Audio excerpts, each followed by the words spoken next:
Bati na po kami nitong aso. Kanina siya ay mahihiyain. Ganyan pala ang... yan. Lipat sa private place.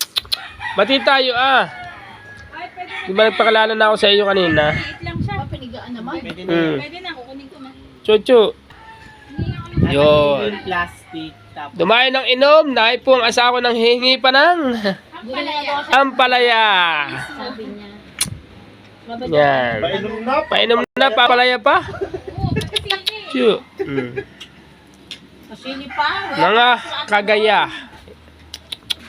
Ito kasi mahihiya, pero pag ito nalahiyan, ay magandang aso. Ay, paano daw hindi Mga kagaya, batin nga kagaya ang kinukuha mo, mga kagaya.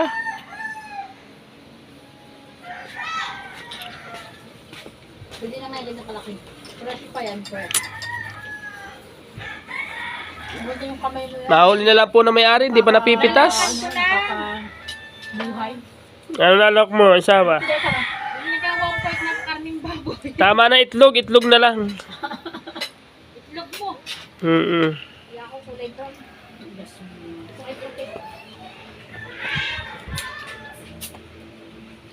Pwede na nga pala. pwede na yan. Yeah. Medyo maliliit na ang bunga yan. Yan ang aming pinsan. Pinsan na asawa ko ito. Pinsan buo. Yan. Ng pinsan ng buo asawa ko yan. Nag-gunay talaga. Magmahal na piraso lang pinsan at baka gugulahin nyo pa. Oo, dadami pa po. Oo, Yun ang anak ko. Yan, tagay. At talagang yan, oh. Ito mag-asawang pinaglihi sa inumin.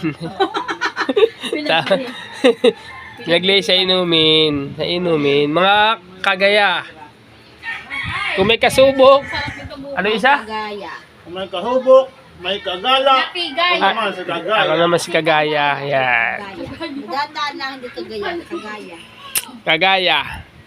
Oh, yan ang kagaya. Okay. Ito yung kasubok ay. Yan ang kasubok. Ewan may nag-chat. Yan pala yan. Oh, expert na pala.